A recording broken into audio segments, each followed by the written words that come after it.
జగన్మోహన్ రెడ్డి ఆడదాం ఆంధ్ర అంటూ కూడా గుంటూరులో కార్యక్రమాన్ని చేపట్టారు కదా, దాని గురించి ఏమంటారు? కబడ్డీయా ఆడేది ఆంధ్ర, క్రికెట్ అన్ని రకాల ఆటలు మొదలు పెట్టారు కదా.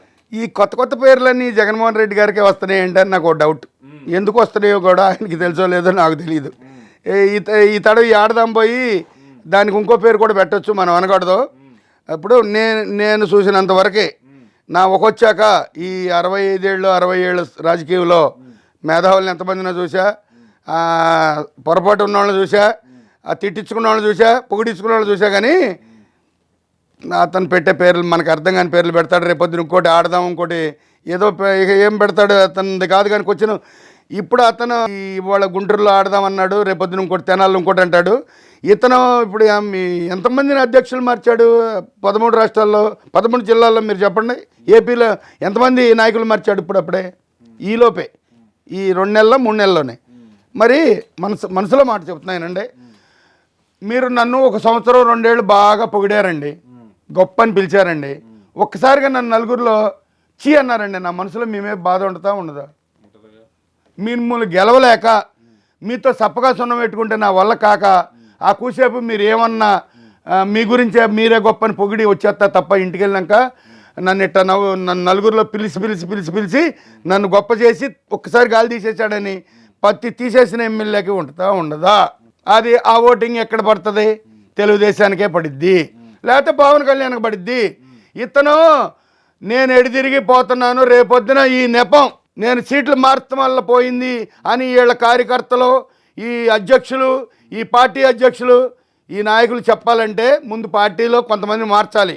మార్చిన తర్వాత దానివల్లే ఓడిపోయాం, లేకపోతే మేము ఓడేవాళ్ళం కాదని రేపొద్దున సజ్జల గారో చెప్తాడు. మనం ఇదే మీడియాలో టీవీ 9 సాక్షిలోనో ఈటీవీలో వినక తప్పదు, వింటాం కూడా. ఎందుకని మేము గమ్ముకుని పార్టీ అధ్యక్షులు మార్చాము, ఎమ్మెల్యే సీట్లు మార్చాము, ఎంపీ సీట్లు మార్చాము, మేము ఓడిపోతాక అక్కడ వచ్చింది కారణం మేము గెలుస్తాం అనుకుని మార్చాము, ఓడిపోయామని చెప్పుకుంటా వీళ్ళకి అవకాశం కొద్దీ ఓడిపోతామని అనుకోకుండా ఎవరు కూడా కబడ్డీలో ఆఖరి పాయింట్ వరకే ఓడిపోతామని అనరు, గెలుస్తామనే ఉంటాడు. కానీ ఓడిపోయినాక లాస్ట్ క్యాంట్కి వచ్చి ఏం చేస్తాడంటే డ్రా వద్దండి మ్యాచ్ వదిలేసుకున్నామంటారు. ఇది అదే బాబతే దానికి మారుస్తున్నాడు అని అందరికీ తెలుసు.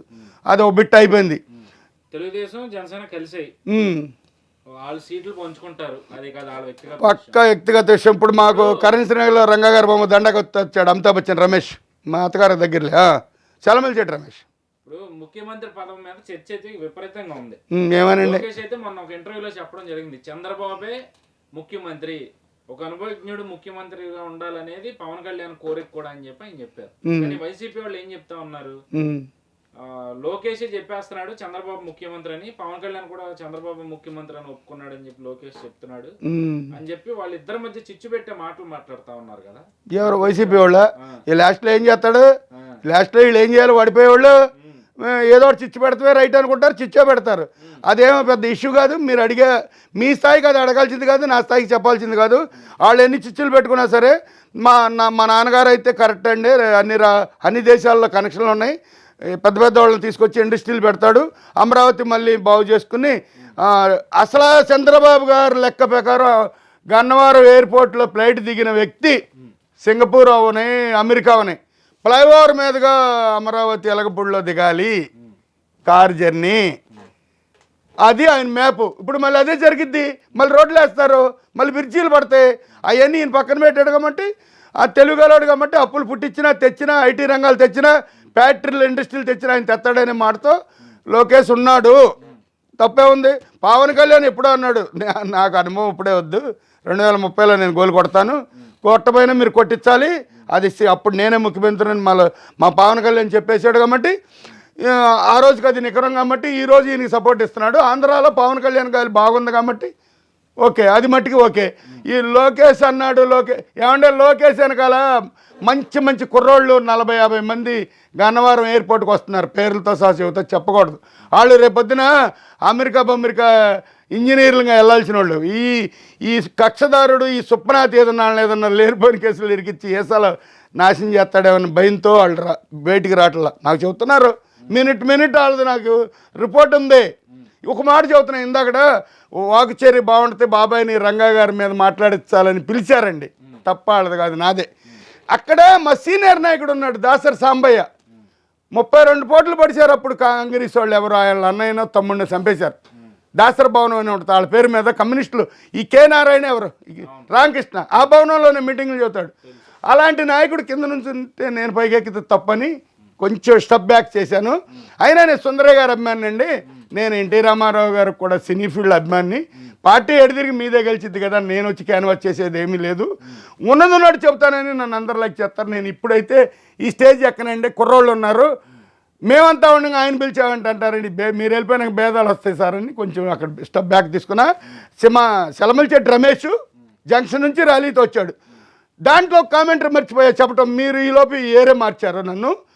వడ్డీ రంగయ్య నాయుడు మాజీ ఎంపీ మచిలీపట్నం, వడ్డీ రంగారావు గారు ఎవరు ఉన్నారు పేరు అంతేనా, తప్పు ఉంటే సరి చేయండి. వాళ్ళ మనవాళ్ళు కూడా వచ్చారు సెలమల్చెట్టి రమేష్ వెనకాల. వాళ్ళు ఏమంటే మనం రాజస్థాన్ వెళ్ళాం గుజరాత్ వెళ్ళాం గుర్తుందా అన్నారు. నన్ను పట్టుకున్నారు, సెకండ్ ఇచ్చారు. పాషనార్ కార్లు వేసుకొచ్చారులే, కార్ నెంబర్లు 3949 ఉన్నాయి. నన్ను పలుకునిచ్చారు దిగటం. వీళ్ళంతా ఆశ్చర్యపోయారు, ఈయనకట్ట తెలిసి వాళ్ళని. రాజస్థాన్ వెళ్ళాం వాళ్ళు, మేము ఒక 5-6 రోజులు టూర్ వెళ్ళాం. దారి తెలియక నన్ను తీసుకెళ్ళారు, దారి చూపించాను, అయిపోయింది వచ్చేసాం. వాళ్ళ దారిని వెళ్ళిపోయారు. రంగయ్య మాజీ ఎంపీ మచిలీపట్నం, ఈ పేరు నాని బాబు పుట్టకముందే వాళ్ళ తాత ఎంపీ, వాళ్ళు వచ్చారు రంగా గారి బొమ్మకి దండేస్తాయి. ఇప్పుడు రాధాబాబు లేడు, వర్గం ఉందిగా. ఎస్పీ రంగారావు లేడు, వాళ్ళ మనవడు లేడు, ఆయన వర్గం ఉందిగా. ఎస్పీ రంగారావు మనవడు భార్య రమేష్ గారు కూతురేగా. అట్లాగే ఎవరు పోగొట్టుకుంటామండి. రామారావు గారు వర్ధంతి 100 రోజులు మొన్న బాగా చేయలేదా, వాళ్ళ వర్గం ఉండదా పార్టీ, దానికి కులంతో పని ఉంది. అలా జరుగుతూ ఉంటాయి కొన్ని. అట్లాగే ఇప్పుడు మీరు అడిగారు ఇందాక ఏదో చెప్పమన్నారు, చెప్పాను. అట్లాగే రాంబాబు ఉన్నాడు, రేపొద్దున బాబు ఎట్టగొట్టా మనకు సీట్లు ఎన్నో కొన్న తెప్పించండి రాని ఆయన ప్యాలెస్లో కూర్చుని నేను ఒత్తిడి చేస్తుంటే మాట్లాడండి. మీరు నన్ను ఒత్తిడి చేస్తే మీ ఛానల్కి రాను, నేను మీకు ఇచ్చి మీ ఛానల్లో కూర్చోలేను. నాకు మీరు ఇస్తే అసలు ఊరుకోరు. రెండూ లేదు, మనం ఏమైనా మాట్లాడుకోవచ్చు. వాకు చర్య ఉంది, వాకు స్వతంత్రం. ఒకటి బూతులు ఎట్లా వీళ్ళు ఎన్ని నాటకాలు వేసినా ఇదంతా డామా. రాంబాబు మాటలు వినాల్సింది ఏమీ లేదు. అతని గురించి సత్యనపల్లి జనమందరికీ తెలుసు. అక్కడ చెప్పమని రంగా గారిని ఎవరు చంపిందో, లేకపోతే అవినిగడ్డ వచ్చి చెప్పమని అక్కడ బాగా చెబుతారు. ఆయన మొగుడు ఇక్కడ ఉన్నాడు ఒకడు పుల్లపూడి నాయకుడు అని. నేను ఇప్పుడు చెప్పానే, ఆడు నోరెత్తి ఈయన బట్టలోడ తీసింది వచ్చింది అని చెప్పమను. స్కూల్లో అవినిగడ్డ స్కూల్లో నేను చూడలే కళ్ళతో బట్టలోడ తెస్తాం కనుక ఇవన్నీ ఎందుకండి వేస్ట్ మాటలు. ఇప్పుడు మనకు కావాల్సింది పార్టీ వేడిగా. రాష్ట్రంలో లోకేష్ చేయకపోతే చేయిపోయాడు కాబట్టి మనకు అనవసరం. అతను కూడా అచ్చెన్నాయుడికి ఇస్తారేమోనని అనుకుంటున్నారండి కొంత లోపకారి. ఇది ముఖ్యమంత్రి లేదనుకోండి, అంతా బలవంతం చేసి పవన్ కళ్యాణ్కి ఇస్తారేమోనండి, ఆయన ఇష్టమైతే ఎక్కుతాడేమో, అది కూడా నాకు తెలియదు. చంద్రబాబే ముఖ్యమంత్రి. ఇదంతా అనుకునే మాటే మనం అంటున్నాం, మీరు వింటున్నారు. ఈ మూడింటి మీద ఉంది పోటీ. అచ్చెన్నాయుడికి ఇవ్వడు, లేకపోతే అచ్చెన్నాయుడు నాకు వద్దండి మీరే చేయమంటాడు చంద్రబాబే. పవన్ కళ్యాణ్ చేయడు, మీరే చేయండి అంటాడు చంద్రబాబే. లోకేష్ చేయడు, చంద్రబాబే. అదంతా వాళ్ళు పార్టీ గెలిచినాక అందరూ సంబరం చేసుకుని సభాముఖంగా మాట్లాడి అప్పుడు మన పీడబ్ల్యూ గవర్నమెంట్కి వస్తారు గవర్నర్ దగ్గరికి. అది ఇప్పుడు కాదు కదండి, ఇంకా 5 నెలలు ఉంది కదండి. ఈలోపు దానికి కంగారు ఎందుకు? తెలుగుదేశం వాళ్ళు చంపలేదు, మేము రంగ వెనకాల తిరిగాము, ఆయన చీలిపోయాడు పార్టీలోంచి, మేము కమ్యూనిస్ట్ పార్టీలో ఉండిపోయాము. ఇది నిజం.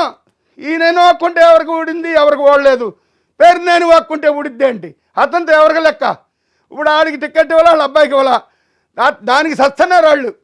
ఈయన అక్కడ వాడిపోతాడు. ఇక్కడ రమేష్ నాకు వద్దనుకున్నాడు. అతను శంషారు గల రమేష్, అతను సింహాద్రి రమేష్, సత్యనారాయణ అన్నదమ్ముల కొడుకు అతను. ఏంటి ఇంకా ఏమైనా ఉన్నాయా? ఇంకేమైనా ఉంటే నాతో ముఖముఖి టీవీ ఎంట్రీ ఉన్నాయి, మొత్తం కడిగేస్తా. ఇలా కడిగితే బాగోదు.